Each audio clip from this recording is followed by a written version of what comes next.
USA Today.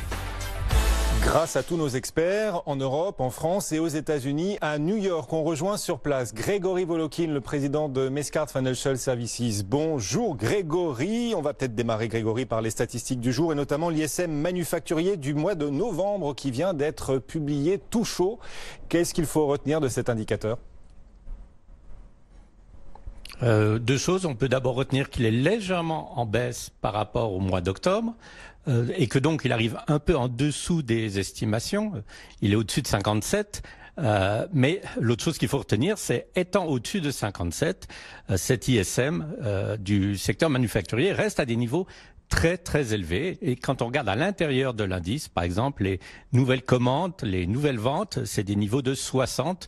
Tout ça pour rappeler toujours que dès qu'on passe les 50 sur ce genre d'indice, ça veut dire que l'économie est en période d'expansion. Donc c'est un bon chiffre et il fallait s'attendre à un petit ralentissement au mois de novembre. Et vous savez évidemment pourquoi la remontée de Covid dans beaucoup d'États aux États-Unis. En effet, les marchés américains qui étaient déjà en hausse avant la publication de cet ISM manufacturier sont toujours en progression. Actuellement, le S&P gagne 1,1%. S&P dans lequel figurera à partir du 21 décembre Tesla qui rentrera dans le S&P en une seule tranche. On voit ce titre Tesla qui progresse aujourd'hui sur le marché américain de plus de 3,5%. Bon, qu'est-ce que tout cela signifie? Qu'est-ce que l'on sait de cette future opération? Et qu'est-ce que l'on ne sait pas encore également, Grégory? Oui, parce que ce que l'on sait, c'est que Tesla donc va rejoindre le S&P 500 le 21 décembre.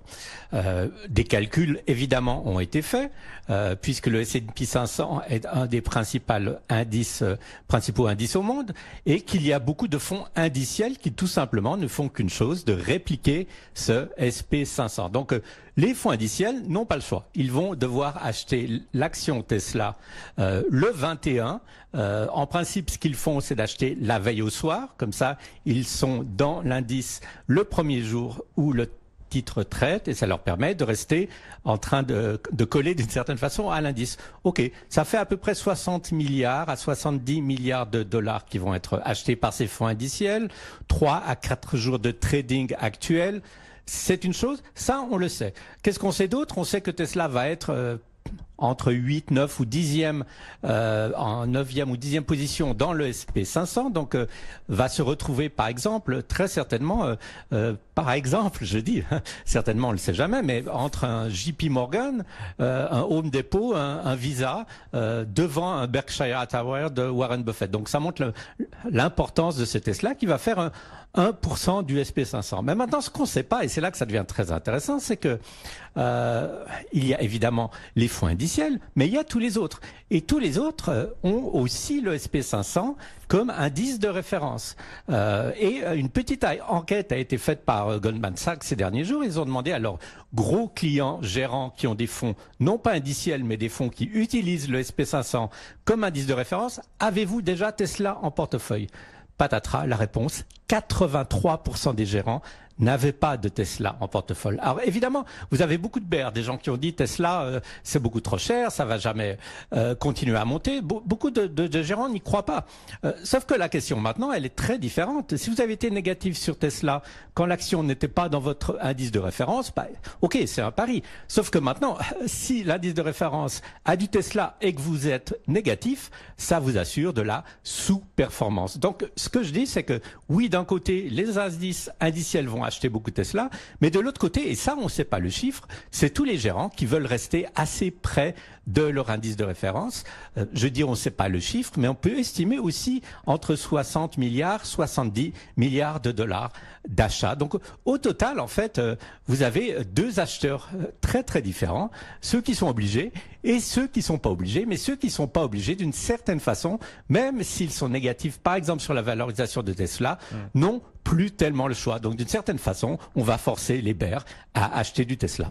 On tord le bras à un certain nombre d'investisseurs. Tesla qui intégrera le 21 décembre, donc en une seule tranche, le S&P 500. Le titre gagne déjà, c'est déjà le cas ces derniers jours, ces dernières semaines, gagne à nouveau aujourd'hui 3,5%, alors que Wall Street aussi est en hausse. On est à 50 jours par ailleurs, 50 jours de l'investiture de Joe Biden à la Maison Blanche. Comme chaque après-midi, on se met tous en route vers cette Maison Blanche. BFM Business, BFM Bourse, Joe Biden en route vers la Maison-Blanche. À 50 jours, Grégory, comme chaque après-midi, comme chaque jour sur BFM Business, vous nous faites part des dernières nominations, des dernières annonces ou rumeurs avant l'installation de cette nouvelle administration après les 4 années de Donald Trump. Et on essaie d'en tirer des leçons pour la future politique économique qui sera mise en œuvre aux États-Unis. Joe Biden qui est en train de terminer de constituer son équipe économique. Il n'y a pas que Janet Yellen, il y a d'autres nominations qui ont été faites. Quelles sont-elles et à quoi sert ce cabinet économique, Grégory, très précisément?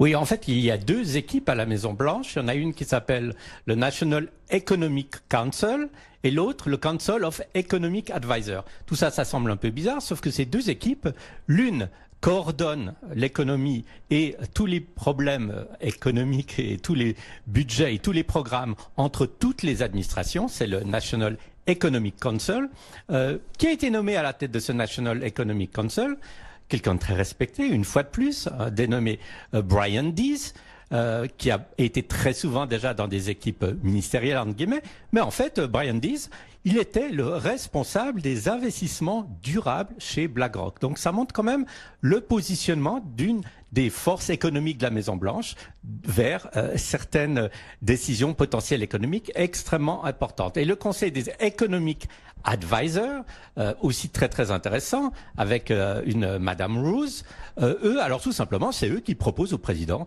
tous les programmes économiques qu'il pourrait essayer de mettre en place en faisant une analyse des coûts, des dépenses et des opportunités. Que dire de ces 2 nominations? C'est qu'en fait, elles passent très bien. C'est des grands professionnels. Par contre, une 3e nomination, et ça, c'est à la tête du bureau du budget. Donc, en gros, c'est la liaison entre la Maison-Blanche et la Chambre des représentants.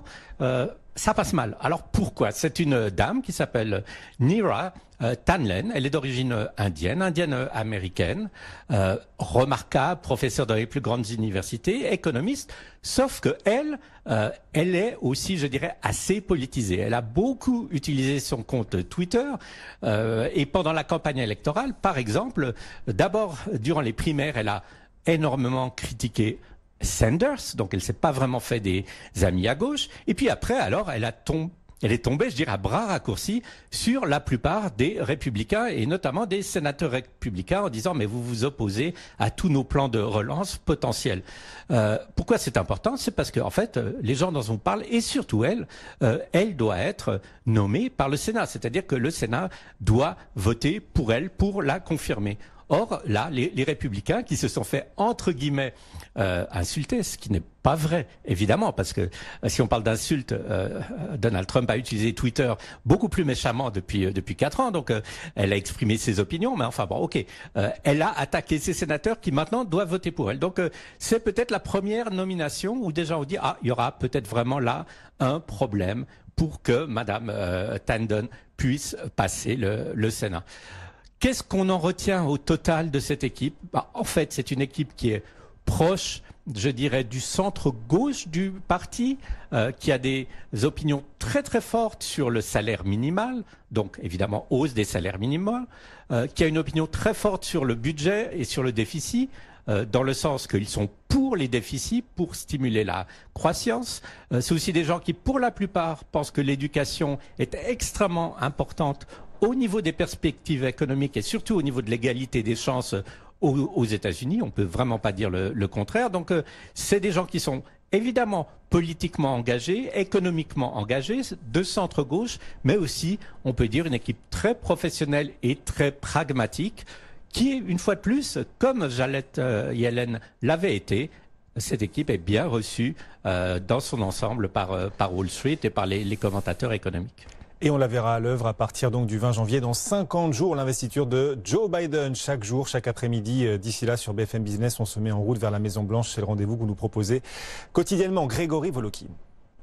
Et d'ailleurs, Grégory, on continue de parler des marchés. Il y a la politique, bien sûr, les perspectives de l'élection présidentielle, c'est fait l'élection, mais de l'investiture de Joe Biden, et aussi, bien sûr, les performances, les prouesses des différentes entreprises et parfois les contre-performances que Wall Street ne manque pas de sanctionner. C'est le cas aujourd'hui pour Zoom, qui a pourtant publié en apparence de bons résultats, mais Zoom perd 12% aujourd'hui sur les marchés américains. Bon, les marchés sont sévères. À votre avis, Grégory, il faut en effet vendre ce titre Zoom. Il est encore temps de le vendre? Écoutez, vu que c'est ma recommandation de le vendre aujourd'hui, je dirais que oui, évidemment, il est encore temps de le vendre. Mais pour quelle raison il faut le vendre? D'abord, Zoom, tenez-vous bien, avait monté de 600% cette année. Fantastique. Est-ce que c'était mérité? Oui, c'était mérité. L'économie s'était entièrement arrêtée et les gens restaient chez eux aux États-Unis à partir du mois de mars et pendant des mois. Zoom est devenu vraiment l'instrument de communication à l'intérieur des entreprises, au niveau de l'éducation, etc. Et les chiffres que Zoom a publiés aujourd'hui le prouvent. Hein. Des croissances de revenus de 300%, des profits qui explosent à la hausse, etc., etc. Donc Zoom était vraiment le titre parfait à avoir en portefeuille pendant Covid. Sauf que maintenant, qu'est-ce qui se passe si on est un investisseur? Il faut regarder évidemment l'année prochaine.